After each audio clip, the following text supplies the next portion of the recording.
By the time I was 9, I already knew how to cook dinner without burning it, soothe a crying baby, and sit through hours of yelling without shedding a tear.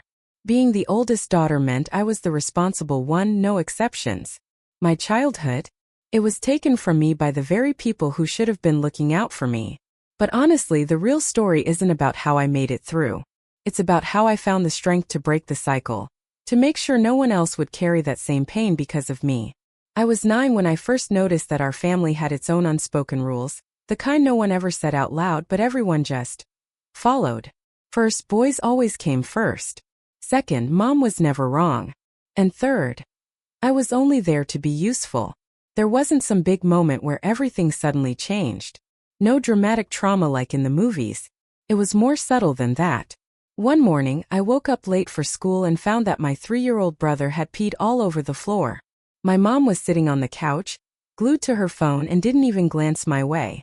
"Elena, clean it up," she said, eyes still on her screen. It wasn't a suggestion.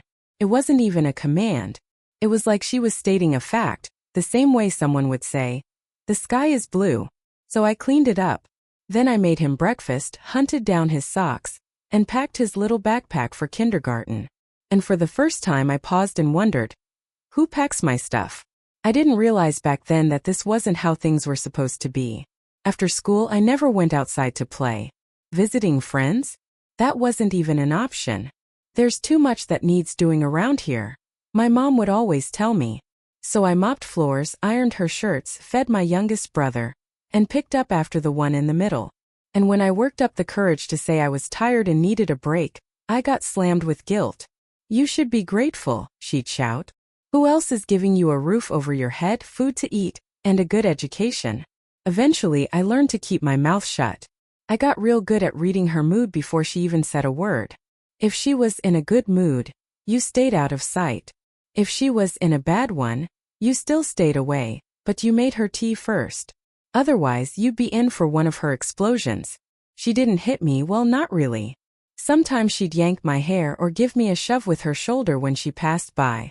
But even without bruises, I was terrified of her. She was like some angry god you feared upsetting just by existing. One day, I finally asked why things were like this, why I was treated like the maid, while the rest of them acted like I was there to serve them. She didn't answer right away. Instead, she left the room and came back a minute later with a wet rag, which she threw straight at my face. "Because you're a girl. Because it's your job to help. Because boys have it harder in life," she snapped. "And you have the nerve to question me?" I just stood there, soaked tears running down my face, the sour taste of that rag lingering on my lips. And in that moment I thought to myself, all right, I won't ask again. And I didn't. After that I stopped asking. I stopped hoping to. At school I barely spoke. I got good grades because I was terrified of the look my mother gave me when I brought home anything less than perfect. No one invited me to birthday parties, I could never go anyway. I didn't have friends. Who wants to hang out with a kid who always says no? To others, I probably came across as weird. Distant. Smart, sure, but cold and hard to read. That's what the teachers would say. But the truth? I just wasn't allowed to be a kid. One day, Aunt Marissa stopped by for a visit. She was technically my mom's cousin, but we all just called her Aunt. She only showed up once a year. Like some lost bird that wandered into the wrong house and didn't quite know what to do with itself. But she was different from anyone else in our lives. Her eyes were gentle. Her voice was calm. And when she looked at me, it felt like she actually saw me, not just someone to cook, clean, or fetch things. "Elena, how are you?" she asked me one evening, while we were alone in the kitchen. I didn't even see it coming. I just started crying. Quiet tears, the kind that sneak out before you even realize they're there. Barely a sound, just this wave of something breaking loose. Marissa wrapped her arms around me and held me close. Then she said something I didn't really understand at the time, but it stuck with me like a seed buried deep in my chest. "You don't have to carry all this," she whispered. "You're allowed to live your own life." I was only 10. I didn't know what she meant, not really. But her words were like a key I didn't know how to use yet. So I held on to it, deep inside, waiting for the day I'd figure out how it fit. Before I ever learned how to talk about myself, I learned how to stay quiet. In our house, silence wasn't comfort, it was control. It didn't bring peace.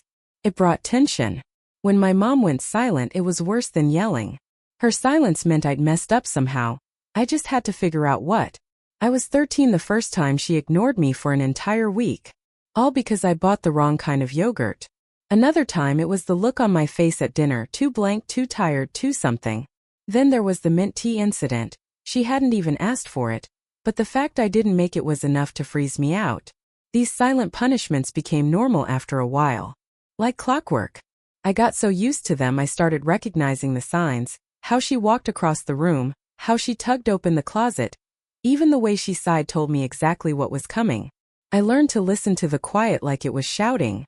No 13-year-old should know how to read emotions like a trained therapist. But I did.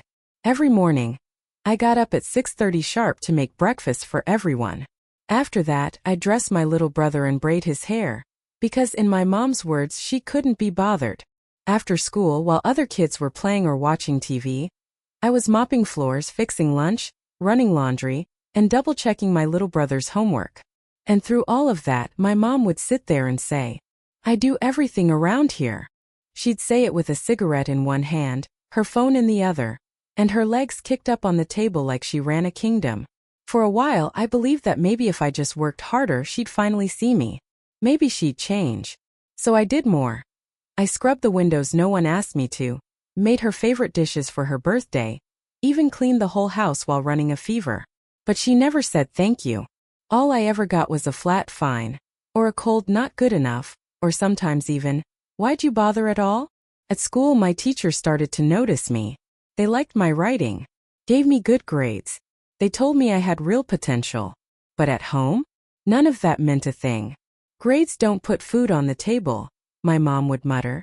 "And quit bragging. It's embarrassing." I wasn't bragging. All I did was bring home a certificate from an academic contest and tape it to the fridge. A few days later it disappeared. I found it crumpled in the trash. That's when I started to understand, it wasn't safe to feel proud. Any flicker of joy could be used to shame me. I learned to keep my happiness quiet, tucked away. One time, I got invited to a classmate's birthday party. I didn't say a word about it at first. Just folded the invitation and slipped it into my pocket like it was contraband. Eventually, I worked up the nerve to ask, "Can I go to a birthday party on Sunday?" I said, almost whispering. My mom didn't even glance up from her phone. "Sunday's cleaning day." "I'll do everything on Saturday," I offered softly. This time she did look up with that sharp, calculating look. "Who's gonna cook dinner then? Who's taking your brother to his club? You think the house runs itself?" Then came the line she always used when she wanted to shut me down. "You're selfish, Sophie. It's always about you." And for the first time I really thought, maybe she's right. Maybe wanting anything, even something small like a birthday party, was selfish. By the time I was 14, I found a part-time job cleaning offices after school. I went in, filled out the forms myself, and got hired. The pay wasn't much, but it was mine. With that first little paycheck, I bought myself a pin. A beautiful blue one with a shiny metal body. Cost nearly a third of what I earned, but I didn't care. Felt like a reward. Like proof I existed for more than chores. The next day my mother took all the money. "For the utilities," she said. "You live here, don't you?" She never mentioned the pen. But later that week it was gone from my pencil case. A few days after that I saw it in her purse. And yet, in the middle of all this there were these little moments. Tiny ones. Quiet flashes that hit me hard. One time I was riding the subway and saw a woman sitting next to her daughter. They were just holding hands, smiling like it was the most natural thing in the world. And for some reason I felt this lump in my throat.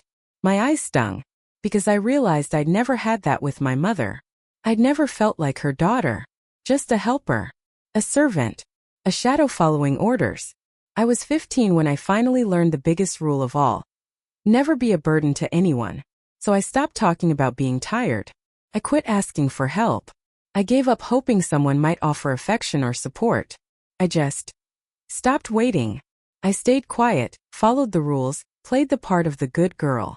And nobody noticed I was slowly falling apart. By 16 there was this one thought that started looping through my head. And no matter what I did I couldn't shake it. What if there's something wrong with me? It hit me one day in the school cafeteria. During a break after another long night shift at Applebee's, I sat there hunched over a plastic lunch tray, half-eaten bacon in front of me, watching the girls in my class giggle at some story and make plans for the weekend. They wore crop tops and fake lashes, and they talked about parties and movies like life was just a string of fun waiting to happen. Me?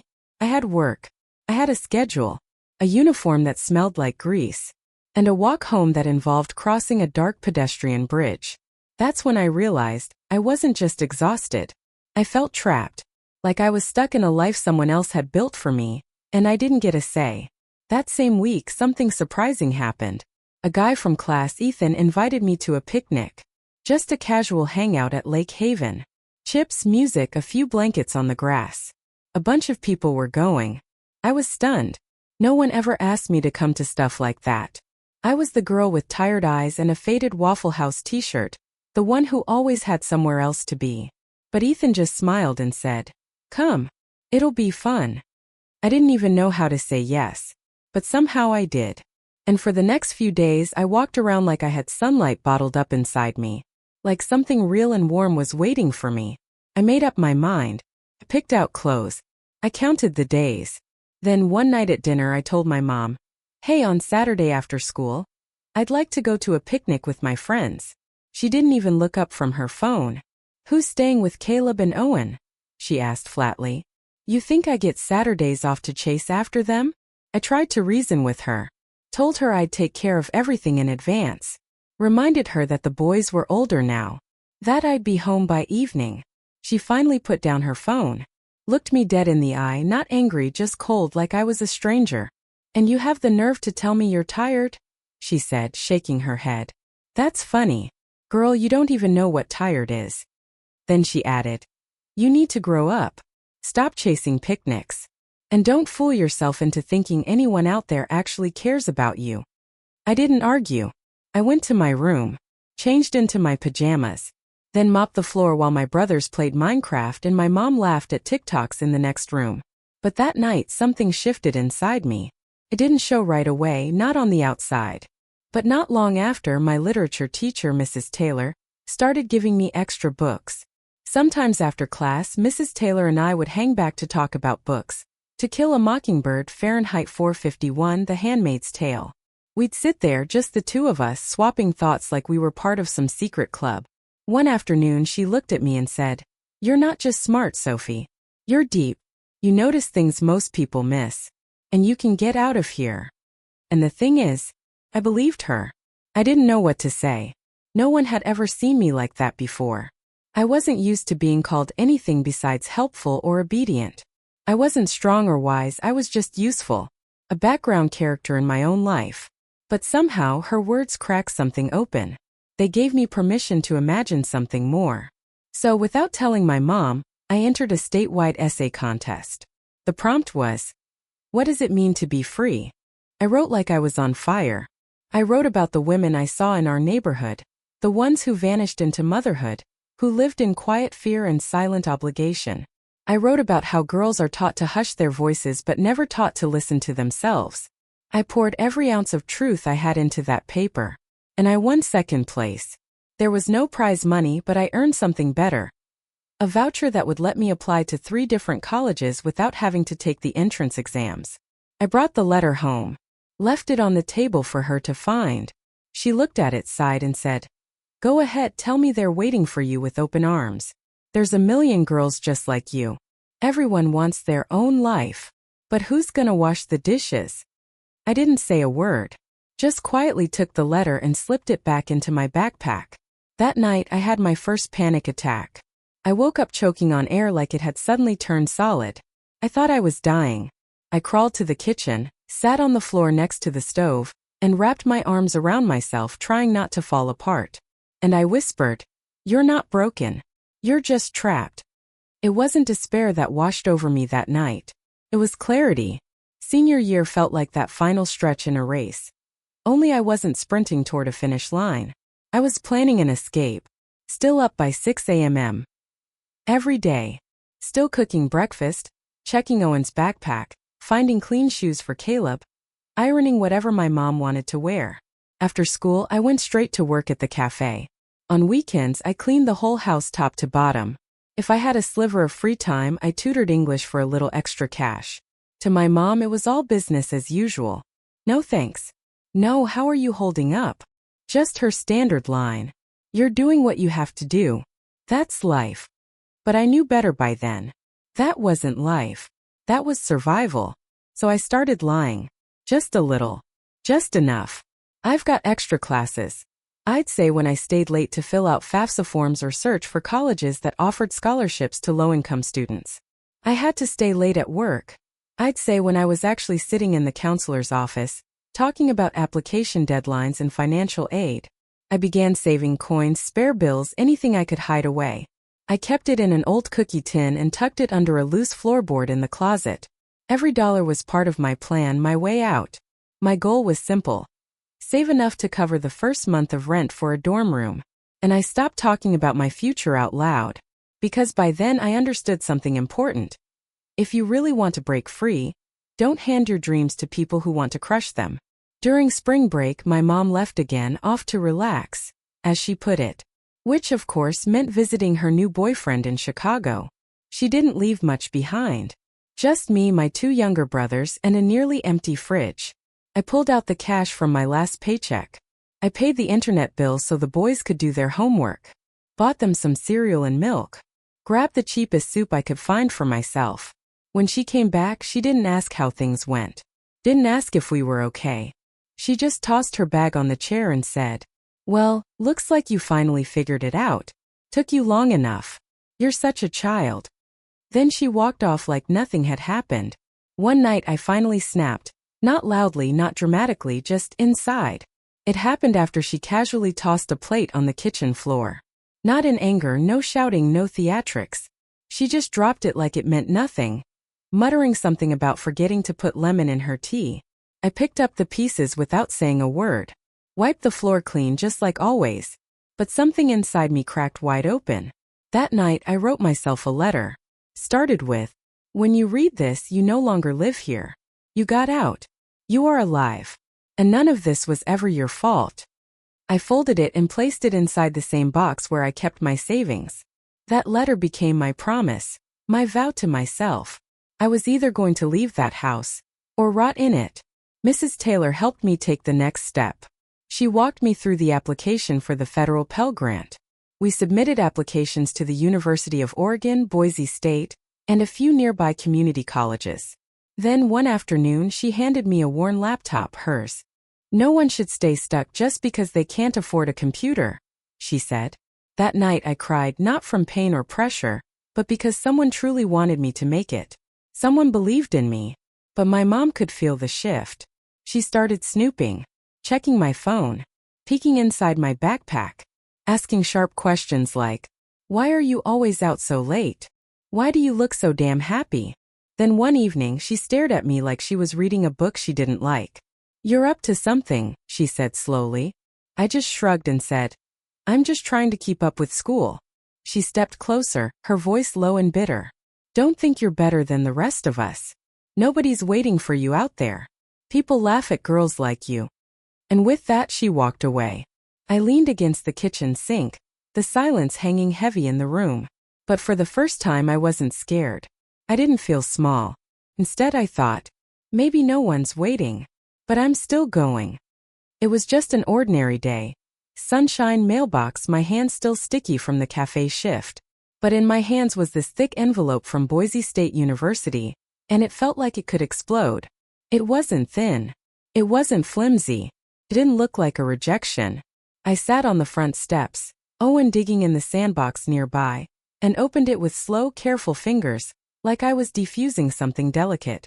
"Dear Elena, congratulations. We are thrilled to welcome you." The rest blurred into nothing. The words dissolved on the page. I just stared, frozen. I'd gotten in. I hadn't just been accepted. I'd been given a full scholarship. I didn't scream. Didn't jump. Didn't snap a picture for Instagram. I clutched the letter to my chest and tucked it into my jacket, close to my heart. Because joy, real fragile joy, is something you learn to hide. That night I couldn't sleep. My mind wouldn't stop spinning with one clear thought. I'm going. I'm really going. I pictured my dorm room, a small lamp on the desk, yellow pillows on the bed, a roommate tossing me a grin and asking, "You want Chinese or pizza tonight?" I pictured a life where I was alive. The next morning I got up extra early, 5 a.m., hoping to make breakfast before my mom woke up. I wanted to keep everything normal, calm. But when I stepped into the kitchen, she was already there. And she was standing next to my backpack. She had the letter in her hands. Her eyes weren't furious. They were cold, focused, like the paper itself had personally offended her. "What the hell is this?" she asked in a low, flat voice. I froze. My throat felt tight like I couldn't swallow. I got into college," I said, barely above a whisper. "Did you ask me?" She held the letter like it was evidence, not of my achievement but of betrayal. There wasn't rage in her face, not yet. Just a quiet kind of calculation, like she was doing math in her head, figuring out how to undo me. "You really think you're gonna give this all up?" she said. "Just walk away? Leave your family behind? Live like some kind of—" She didn't finish. Her jaw clenched so tight I thought she might crack a tooth. "And who's gonna take care of your brothers?" she snapped. "Who's gonna help them if you're off playing college girl?" I stepped forward, slowly reaching for the letter. She stepped back. "I'm not letting you do this," she said. And right then it hit me clear as day. She honestly believed she owned my life. The days that followed were like a Cold War, with flare-ups that felt like bombs. First, she gave me the silent treatment, days of stone-faced silence, as if I didn't exist. Then out of nowhere she exploded. "Who's dragging you out there, huh? You think they're waiting for you with open arms? All those kids come from real families. And you? What are you? From Waffle House?" She spat the words like they were poisonous. "You're gonna destroy your life. And don't think you can crawl back here when it all goes to hell." I didn't argue. Not because I didn't have anything to say, but because I couldn't risk losing control. Not now. So I kept moving. I worked my shifts. I packed in secret little by little. I bought a travel bag with the cash I'd saved. I cleaned the house like it was my job, trying not to give her any excuse to lash out again. And every night, once she was asleep, I pulled that acceptance letter out from under my pillow and read it again. "Welcome to the class of 20XX. Those words became my anchor. One evening we sat across from each other in the kitchen.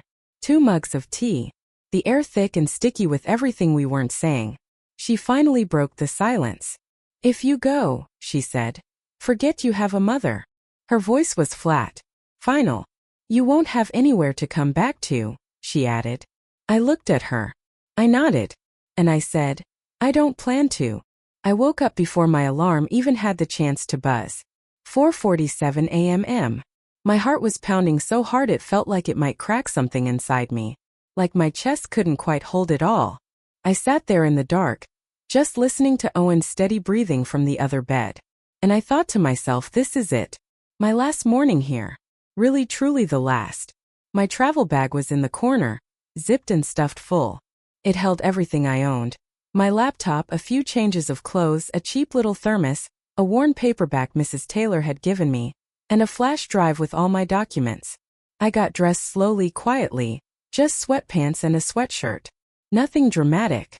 Nothing that shouted, "Big life moment." Because this wasn't a movie. It felt more like I was peeling myself away from a second skin I'd worn for years. I left a letter on the kitchen table. Printed, simple, emotion stripped out like a defense mechanism. "Mom, I've gone away to study. It's my decision. Don't be angry with me. Just let me go." I didn't think she'd actually read it. But I needed to say it. Just once. Out loud on paper, honestly. I stepped out of the house like I was sneaking away in the night. But I wasn't running. I was leaving. It was still dark and damp at the bus stop. Streetlights buzzed overhead, casting long shadows. The bus to Boise was scheduled for 6:10. I stood there clutching my ticket, my hands trembling just enough to notice. I didn't check my phone. I already knew what was waiting: texts, missed calls, guilt grenades. Maybe even a police report claiming I'd gone missing. But the strange thing was, I wasn't afraid anymore. I was scared, yeah. But it was a different kind of fear. Not the fear of punishment, but of stepping into something big and unknown. The kind of fear that comes with freedom. The bus pulled in right on time. The driver was an older man, maybe in his 60s, with a cup of coffee in one hand and a name tag that read Rick. He smiled when he saw me. "You headed to Boise with us?" he asked. "Yeah," I said. "First time." I nodded. He winked. "Best decision you'll make all year." I nearly broke down right there. But I held it together. Once the bus pulled away, I finally checked my phone. 3 missed calls. 1 from my mom. 2 from Aunt Samantha. No doubt already in full drama mode. Then came the messages. "You ruined everything. You hurt me. Don't come back. If anything happens, it's on your conscience." I read each one. And then I deleted them one by one. Then I opened a new message window and typed something I'd been holding inside for days. "I'm on the bus. Thank you. I did it." I sent it to Mrs. Taylor. Her reply came quickly. "I'm proud of you.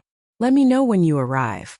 My husband and I arranged a place for you to stay the first few days, until you find a dorm." That's when I cried. But this time the tears weren't heavy. They were light. They were relief. The bus rolled down the highway, the sky slowly starting to lighten outside the windows. And for the first time in my life, I didn't feel like I was doing something wrong. I felt something else. I'm alive. I'm breathing. And I'm finally on my way to myself. Boise didn't roll out a welcome mat. It met me with nothing, just gray skies, cool air, and a quiet bus stop. The sidewalk was wet, and the only nearby smell came from a rundown coffee stand where the coffee reeked of old filters and burnt grounds. I stepped off the bus with one overstuffed bag and nerves buzzing under my skin. Rick, the driver, gave me a parting nod before pulling away. I didn't know where to go, not really. Just had an address pulled up on my phone. Temporary housing. Mrs. Taylor had arranged it. Her husband knew a woman in town who rented out rooms to female students. Affordable, no deposit, nothing fancy. I called the number. The voice that answered was soft and steady. "Hi, Sophie. We've been waiting for you. Come on in, I've already put out towels." No interrogation. No guilt trip. No "look at what I'm doing for you." Just kindness. The house was small, warm, and smelled faintly of cinnamon. Mrs. Bennett, the landlady, was short and full of laugh lines. She didn't hide her smile like most adults I'd known growing up. She showed me to my room. A twin bed, a little lamp, a wardrobe, and a narrow window that looked out on the street. She gave me a once-over and said, "The first few weeks are the hardest. But you'll manage. You've got the face for it." I had no idea what that meant, but I nodded anyway. And for the first time in a long, long time, I actually believed I might be able to handle it. Those first few days were strange. No one barked orders. No one asked why I was making tea at 9 at night. I could sleep in if I wanted. Leave the house without having to check in. Come back without needing to explain myself. It was freedom, real freedom, and I had no idea what to do with it. At night, I'd lie in bed and get this weird jolt in my chest like I'd forgotten something. Like I hadn't washed the dishes. Like someone was about to yell at me for skipping a chore. I'd wake up in a cold sweat, half expecting to hear someone calling me from down the hall. "Elena, come back here." I'd make breakfast and wait, unconsciously, for someone to grade me. But there was no grade. No one checking my work. No one to please. No one needing me just to keep their life running. And that silence, it wasn't evil. But it was unsettling. Because for the first time, no one needed me. I wasn't useful. I was just me. And I didn't know who that was. Classes started a week later. I bought a notebook and a new pen with my own money. No one told me what kind to get. No one asked for the receipt. I didn't hide the bag in a drawer. Felt like a small victory. I remember standing on campus that first day, surrounded by students with earbuds, iced coffee, and sleek laptops. I felt invisible. Like a ghost walking through someone else's life. But I went to class. And then I went to the next one. By the end of the week, I'd memorized the names of some of the students sitting near me. One girl, Alyssa, always sat to my right. She wore chunky, colorful bracelets and this oversized hoodie that said "Choose Joy" across the chest. One day she turned to me and asked, "Are you new?"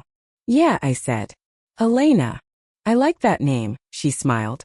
"Sounds like someone who thinks deeply." And just like that, she turned back to her notes. It wasn't a question. It wasn't a judgment. Just warmth. A simple observation from someone who didn't expect anything from me. That night I sat at my little desk, under the soft glow of the lamp, sipping tea and writing in my journal. I'm 18. I don't know what my favorite song is. I don't know what I like to eat. I don't know who I am when I'm not afraid. But I want to find out. That first month at college went by in a blur. Classes, part-time shifts, constant math running through my head like a ticker tape. How much money is left? Will it cover bus fare? Can I stretch 2 more weeks on pasta and canned tuna? I worked 3 days a week at the campus cafe, making lattes, wiping tables, calling out, "Next," like it was a lifeline. And honestly, it was. That job kept me afloat, paid for groceries, gave me purpose. But still, most nights I'd come back to my room, kick off my sneakers and just sit. Not tired exactly, just blank. No music, no conversation, no idea what to do with myself. Because all my life I'd known what to do. Wake up early, clean, cook, obey, survive. But I'd never had to figure out who I was. One afternoon I was late getting out of work and rushed into my intro to psych class, flustered and breathless. The lecture hall air stirred as I collapsed into my seat. A guy next to me looked over. Baseball cap flipped backward, wrapped in a blanket like it was a hoodie, sipping from a thermos that said "Real men drink tea." He grinned. "Do you always make such dramatic entrances?" I gave him a sheepish look. "Sorry. Just got off work." "Yeah, same here," he said, flopping onto his desk like he was fainting. "Straight from the library. Pure torture." I laughed. It was the first time I'd laughed in a week. "I'm Owen," he said, holding out a hand. "Elena." He smiled wider. "That's a beautiful name. Sounds wise." "I've heard that before," I said, trying not to blush. "Well, now you've heard it twice. So it must be true." After that, we kept bumping into each other, sitting together after lectures, studying in the library. One day we grabbed coffee. Another time we just wandered around campus talking about nothing. Being with him felt easy. No tension. No performance. No pressure to offer anything in return. He just listened. One time I let slip that I didn't like loud places. That they made me nervous, like someone might shove me or stare too long. Without skipping a beat, he said, "Same. I grew up in a house where one wrong word could set everything on fire." And for the first time I didn't feel so alone in the things I'd carried. Owen wasn't flashy. He didn't care about clothes or test scores. He didn't try to impress anyone. But he always held the door open, always looked me in the eye, and always asked me the same simple question. "Did you eat today?" And somehow that one question felt like the kindest thing anyone had ever asked me. I didn't rush anything. I couldn't. I was still learning how to trust quiet, how to feel safe when no one was demanding anything. But step by step, conversation by conversation, Owen became a place I could rest. Place where I didn't have to be perfect. One day, after a long shift and a rough class and just too many feelings, I cracked. Right in the middle of campus, I broke down in tears. He didn't ask questions. Didn't press. He just pulled me into a hug, held me tight and whispered, "You don't have to be strong every single day." And right there, in his arms under the open sky, I let myself fall apart. No apology. No shame. Just me being held and finally allowed to feel it all. When Owen asked me to be his girlfriend officially, we were sitting on a bench just off campus, sharing ice cream and laughing at some ridiculous billboard ad. "I know it's not exactly Hollywood," he said, wiping a smudge of vanilla off his chin. "But will you be my girlfriend?" I couldn't help but laugh. "You just asked me out with sauce all over your face." He grinned and winked. It was part of the plan. No one says no to someone holding ice cream. "Well, in that case, yeah. I'll say yes." We laughed even harder. Felt so easy. So natural. Like we were just two young people at the start of something good, something real. Life didn't magically become perfect, but it softened. Owen started showing up at the library with coffee for me. We made simple meals together in his tiny kitchen: mac and cheese, avocado toast, whatever we could afford. On weekends, we'd pile onto his old mattress, wrapped in a blanket cocoon, and watch movies until we fell asleep. It wasn't some fairy tale, but it was warm, steady, kind, and slowly I began to believe it was mine to keep. Then came the first phone call. I had just stepped out of a lecture when my phone buzzed. The screen lit up with one word, Mom. I froze right there on the sidewalk, heart suddenly in my throat. I didn't answer. I couldn't. The second call came the next day. Then another a week later. And then came the text. You could at least write. I'm your mother. I'm here alone with the boys. You've probably forgotten who raised you. I hope you're happy. I didn't respond. But something stirred inside me. That old weight, guilt I didn't deserve but still felt anyway. Took me a week to tell Owen. We were in his room, and he was absent-mindedly spinning a pen between his fingers. My mom's been calling, I said quietly. He paused. Looked at me. How does that make you feel? He asked. Like I ran away. Like I abandoned her. He was quiet for a moment, then said softly, You didn't run away. You saved yourself. There's a difference. I didn't reply, but his words sank deep, like a stone dropped in a still lake. Invisible but permanent. The next time she called it was 2 a.m. I woke up sweating and without thinking answered the phone. Sophie? Is that you? Her voice was small. Fragile. I don't know what I did, but you're punishing me. I'm not punishing you, I whispered. I'm just living. And what am I then? Dead? There was a long pause. I just want to talk, she said. I'm not well. My blood pressure's up. I've been struggling. The boys are out of control. There's no one here to help me. I stayed quiet. Are you coming home soon? She added, barely above a whisper. And I said the hardest thing I've ever had to say. I don't know. I didn't sleep that night. I lay next to Owen, listening to the sound of his breathing, and thought, how can you feel happy when the ghost of someone you left behind still lives inside you? But then another thought followed. Maybe I didn't leave her. Maybe for the first time I finally found myself. A few months later, Owen and I moved into a tiny apartment near campus. 1 bedroom. A narrow galley kitchen. A worn carpet with old coffee stains. But it was ours. We even ordered a cheap rug off Amazon that said, Home is where your socks match.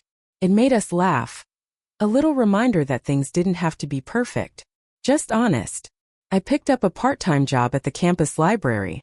Owen worked tech support for the university. We didn't have much, but we had enough. And for the first time in my life there was no fear. No one calling me useless. No one waiting to tear me down. Then one morning I saw 2 pink lines on a pregnancy test. And I didn't panic. I smiled. Owen held the test like it was some kind of magic letter, like something sacred. Wait, seriously? We're gonna be parents? I nodded, tears welling in my eyes. And for the first time ever I didn't hear what have you done? I didn't hear this is your fault. Instead, Owen looked at me and said, we'll figure it out. Together. And that one word, we, was everything. We started making plans. Nothing fancy, just the practical stuff, how to get health insurance, how to find a good OBGYN, what foods might help with the nausea. At night, even when it was too warm, we'd fall asleep wrapped around each other. We talked about baby names. Owen joked that he wanted to name our daughter after a comic book character. I rolled my eyes and told him not to curse the kid before she was even born. It wasn't some dreamy montage. It wasn't like in the movies. It was better. Because it was ours. I didn't tell my mom right away. But by the 5th month I couldn't hide my belly anymore. And something inside me told me it was time.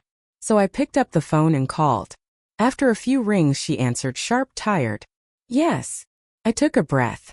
Mom, I'm pregnant. There was a pause. The kind that stretches. I heard her exhale, probably cigarette smoke. And now what? Where even are you? Who are you with? What on earth are you thinking? I'm with Owen. We're together. Everything's okay. She scoffed. You're still a child yourself. How could everything be okay? You've just ruined your life. I bit my lip. My hands were shaking, but I held my voice steady. I'm going to be a mom. That's all I wanted to say. Just so you'd know. She laughed, cold, hollow. Well, congrats. Looks like you're just like me now. Let's see how you like it when you're up all night. When he leaves and the bills start piling up. I hung up. A few days later the text started. I want to come help. I'm a grandmother after all. You won't keep me away. I'm your mother. I know better. You'll thank me when you realize how hard it is to be a mom. And something in my chest tightened. Because I knew this wasn't about helping. It wasn't about love. It was about control, her creeping back in. Owen noticed the look on my face while I was reading one of her messages. What's wrong? She wants to come. And I don't know what to say, I whispered. I don't want to see her. But she's my mom. He moved closer, gently took my hands in his. Sophie, be honest. Do you want her here? I hesitated. Not as her daughter. As a woman. As someone about to be a mother yourself, what do you want? I looked down. And quietly said, no. He nodded. Then that's your answer. You have every right to say no. Even to your own mother. But she wouldn't accept it. She called Mrs. Bennet, the landlady I used to stay with, told her daughter was lost, and that the baby might be in danger. Mrs. Bennet called me. Is everything okay? She asked gently. Because your mother says you need rescuing. I broke down crying right there. Mrs. Bennet's voice softened. Sophie, no one gets to wreck your life in the name of love. Not even family. You don't have to let her back in. Lila was born early one morning. One of those quiet, pale days when the sky looks like milk and the whole world seems to pause. The labor was long. Brutal. The kind of pain that rips through your body and soul. But when I heard her cry when they placed her on my chest, I cried too. Harder than I ever had before. Hi, little one. I whispered, my voice shaky. I've been waiting for you my whole life. Owen was right there, holding my hand, pale and stunned but solid. You're incredible, he said through tears. You're a miracle. I looked at him, messy hair, red eyes, still in his hoodie, and I knew in that moment, without a doubt, I was home. That first night in the hospital, we stayed curled up together. Lila slept in her tiny blanket. I lay on my side, holding Owen's hand. How are you? He whispered. Scared, I admitted. But okay. I'm here, he said softly. I'm not going anywhere. We're in this together. Okay. I nodded. His words felt like a prayer, quiet, steady, sacred. And I believed him. The next morning I got a message. I heard you gave birth. I'm on my way. No congratulations. No, how are you? Just control. I didn't respond, but my heart started pounding. 2 days later, she showed up at the hospital. No warning. There she was, standing in the doorway of my room, wearing too much red lipstick, a coat way too loud for the setting, eyes scanning the room like she owned it. So, how's it feel to be a mom? She snapped. Now you get it. Now you'll understand what I went through. You'll see, you won't last without me. I pulled Lila closer, pressing her to my chest. She was fast asleep. Mom, I said quietly. I didn't ask you to come. She smiled, thin and sharp. You'll thank me later, my mom said, stepping into the hospital room like she owned it. I'm staying with you to help. You'll finally learn how to do everything right. Owen stood up from his chair and calmly placed himself between us. I'm sorry, he said, his voice steady. But Sophie needs rest and peace. If you can't respect that, then it's time to go. She looked at him like she just noticed he existed. Her voice sharpened. And who are you to tell me what to do? Do you even have a real job? Or are you just freeloading off her? I flinched. It hurt, seeing her try to humiliate the one person who'd held me together. The person who stood by me when she didn't. But Owen didn't fire back. He didn't insult her. He just stood tall, calm. I'm the one who loves her, he said. And I won't let anyone hurt her again and call it love. She narrowed her eyes and turned to leave. You'll come crawling back. You'll see I was right. I closed my eyes. It's okay, Owen whispered, wrapping his arms around me. You're not alone anymore. That night I lay awake for hours. Lila slept against my chest, her tiny breaths warming my skin. I watched the moonlight stretch across the wall and thought, she will never grow up afraid. This story stops with me. Owen curled up behind me, gently resting his hand on mine. And right then I knew this was our family. Imperfect, maybe, but safe, real, different. The first few months with Lila were a beautiful mess. Warm, sleepless, raw, and somehow sacred. I cried when she cried. I learned how to feed her, soothe her, clean her tiny hands and feet. I dozed off sitting up, her head resting on my chest. Everything was new, but it was mine. Owen was there from day one, changing diapers like a pro, cooking when I couldn't stand, holding my back after long feedings. I didn't expect it to be this hard, he whispered one night, bouncing Lila in his arms. But I wouldn't trade it for anything. We were figuring it out, clumsy, exhausted, in love. Then my mother started texting again. Lila was only 2 weeks old. How is she? You need help. I'll come. Don't be ridiculous, you're just kids. No money. No idea what you're doing. Let me take her for a few weeks. I'll teach you how to settle her. You don't know what you're doing. I didn't respond, but I felt the pressure building, the storm brewing, and I knew it wouldn't stop there. Then one afternoon the doorbell rang. 2 strangers. A woman with a tablet. A man wearing a Child Protective Services badge. We need to talk, the woman said gently. This is a routine check after a report from a relative. I felt the floor disappear beneath my feet. There was concern, she continued, that your home may not have proper conditions for a baby, that there's no food, that the child cries constantly, that the mother is emotionally unstable. My mouth went dry. I'm tired, I admitted. But we take care of her. She's healthy. We have everything she needs. Owen stepped up beside me, holding Lila calmly in his arms.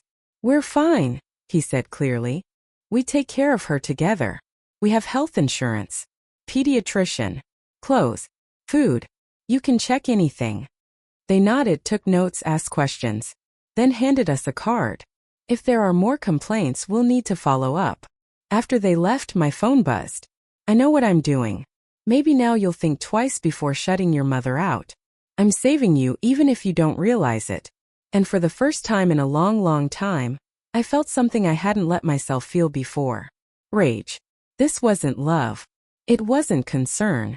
It was control. An attack. A way to rattle me, to scare me into letting her back in. But not just into my life. Into Lila's. I told Owen everything. She wants to break us, I said quietly. She can't forgive me for escaping, for being alive. He took Lila gently and held her against his chest. We're not letting that happen, he said. We'll fight if we have to. We'll get a lawyer. We'll document every step. But we're not letting her drag you back into that place, not ever. That same week, I got a message from Aunt Marissa. Your mom called me. She said you're in crisis. Then I don't believe her. Say the word and I'll come. I wrote back just one word. Come. And for the first time in what felt like forever, I breathed. 'Cause now I wasn't alone. Marissa arrived about a week after social services showed up. She came through the door with 2 suitcases, a knit scarf wrapped around her neck, and a thermos of coffee in hand. I opened the door and without saying a word, she pulled me into a long, tight hug. The kind of hug only real family gives, the kind that says everything words can't. I saw you, you know, she whispered. Back when you were just a little girl in the kitchen, turning on the faucet so your mom wouldn't hear you crying. I knew even then you were something special. But today I'm proud. And I broke. Only this time the tears weren't about pain. They were about being seen. Truly, finally seen for who I am. We got to work. We gathered everything, screenshots of her messages, phone logs, a full list of calls, the CPS report, letters from people who knew my story. Marissa even brought old letters from years ago, ones where my mom had written things like, come home, fulfill your duties, and stop shaming the family. Every line dripped with guilt and control. Then we met with the lawyer, Miss Carter. She was in her mid-40s, sharp-eyed, wearing a no-nonsense gray suit. The kind of woman who didn't waste words. You're asking for a full restriction of your mother's access, to both you and your child. Is that right? She asked, looking me directly in the eyes. Yes, I said. No partial rights. No occasional visits. No exceptions. She raised an eyebrow. This won't be an easy case. She's your mother. Courts are cautious when it comes to cutting off family, especially grandparents. She's dangerous, I said. Not physically. But emotionally, she's corrosive. She manipulates. She stalks. She wants to control my daughter the same way she controlled me. Miss Carter held my gaze for a beat longer. Okay, she said. Then we'll do it the right way. The next few weeks were a whirlwind. Marissa kept me grounded. She took Lila on walks, made soup, distracted Owen when his nerves were worse than mine. I never imagined I'd be in a position where I had to protect someone from their own parent, he told me one night, his voice tight. But I'm ready. Whatever it takes, she won't get near you or Lila again. And I believed him. Because his love wasn't loud or dramatic. It was solid. Real. He mopped floors while I dozed off with Lila. He held my hand in waiting rooms. He looked me in the eye and said, "If you need me to speak in court, I'll speak." And the way he lived his promise, that mattered more than words. The day of the hearing, I could barely steady my hands. We walked into the courtroom and there she was, my mother, dressed like she was auditioning for sympathy. Perfect suit. Lipstick just right. A carefully crafted expression of pain on her face. When the judge asked why she'd contacted the authorities, she answered smoothly, "I was just concerned. They're only children. I've seen how nervous my daughter is. She's unstable. I just want to make sure my granddaughter is safe." Ms. Carter leaned forward. "And safety, in your view, means taking her away from her mother?" My mother hesitated. "I didn't say that. But something needs to be done. Before it's too late. I don't want to see a tragedy happen." My chest tightened. She was painting me as dangerous, like I was the threat. Like she was the hero trying to protect my child from me. And that's when I stood up. I looked the judge straight in the eye and said, "I was raised under her control. I didn't know what real love looked like. I was told I existed to serve. That I should be grateful for every meal, every breath. I will not let my daughter grow up that way.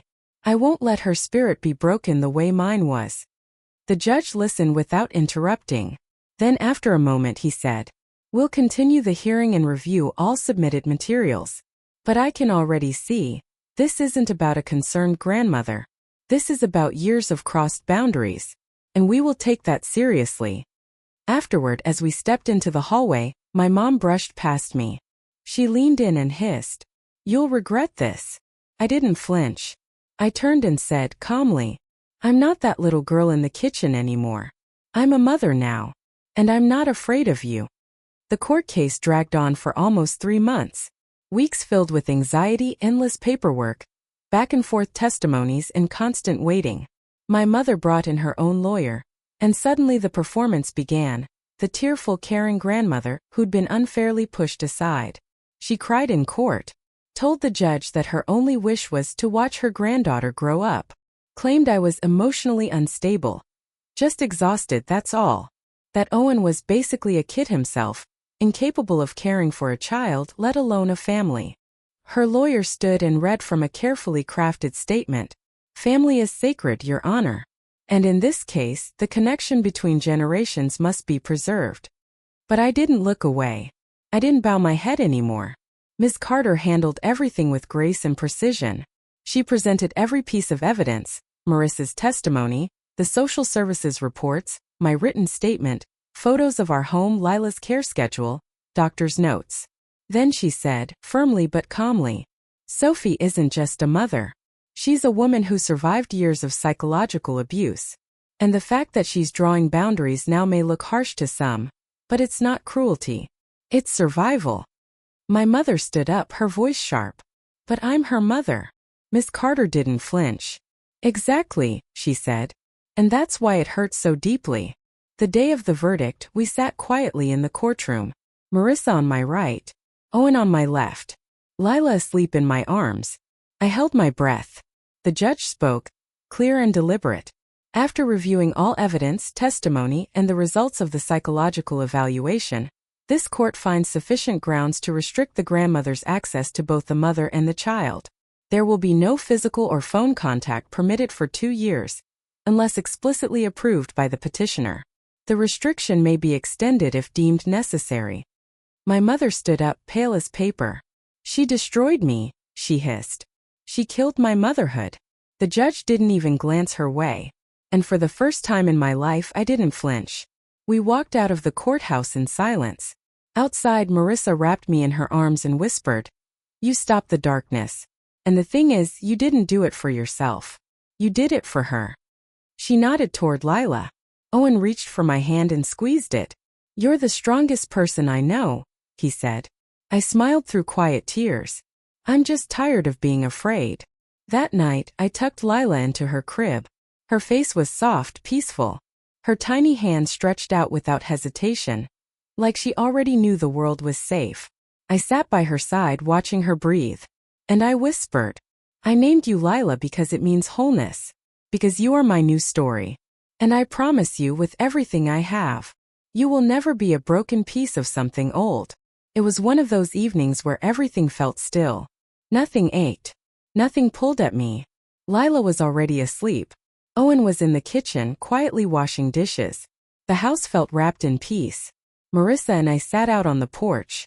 I was bundled in a blanket, sipping chamomile tea, staring up at the night sky. The air was cool, soft. Marissa, as always, sat quietly beside me. Her thoughts somewhere far off, her presence steady. After a long silence, she spoke. "Have you ever wondered why she turned out that way?" she asked. "Your mother." I exhaled slowly. "I have. A lot. But honestly, I don't want to anymore. I spent years trying to make sense of her. And I never found any." Marissa looked over at me. "I know the answer," she said gently. "And if you're ready, I'll tell you." I turned toward her, then nodded. "Our father, your grandfather, he wasn't just strict. He was cruel. Cruel in ways I still don't like to remember. Not just physically but emotionally. His word was law, and he believed one child needed to be the sacrifice, the one who'd carry the weight of his discipline." "Mom," I said quietly. She nodded. "Yes. She was the eldest. He punished her for everything. Silenced her. She was scrubbing his shirts when she was 9. Her hands were raw. Her eyes empty. I was younger and he didn't hurt me the same way. And I was afraid, Sophie. So I kept quiet." I clutched the blanket tighter to my chest. My throat burned. She never had a childhood. Never felt safe. And when she became a mother, she had no idea what love looked like. Because no one ever gave it to her. I sat in silence as the breeze rustled through the trees around us. Marissa looked ahead, her voice softer now. "Your mother wasn't born a monster, Sophie. She was made into one. But the tragedy is she chose not to break the chain. She didn't try to heal. She just passed the pain along." A tear rolled down my cheek. "I don't want to pass it on," I whispered. "Not the fear. Not the anger. Not the shame." "And you won't," Marissa said. "Because you already stopped it." Later that night, I stepped quietly into Lila's room. She was sound asleep, wrapped in her blanket, clutching her little stuffed bunny close. Her breath rose and fell gently. The room filled with that stillness only babies seem to bring. Her life was still a blank page. I knelt beside her crib and whispered, "I can't rewrite what came before. But I can choose what comes next. And I choose love. I choose calm. I choose you." I brushed a hand gently through her hair. "You won't be my reflection. You'll be your own light. Whole. Free. Unbroken." When I slipped into bed beside Owen, he instinctively reached for me, his hand resting gently on my waist. And in that quiet moment I finally understood. I had survived. I hadn't lost myself in the fire. I had built something, a home, a family from scratch. No manipulation. No fear. And most of all, my daughter would never carry the weight of someone else's wounds. Because it ends with me,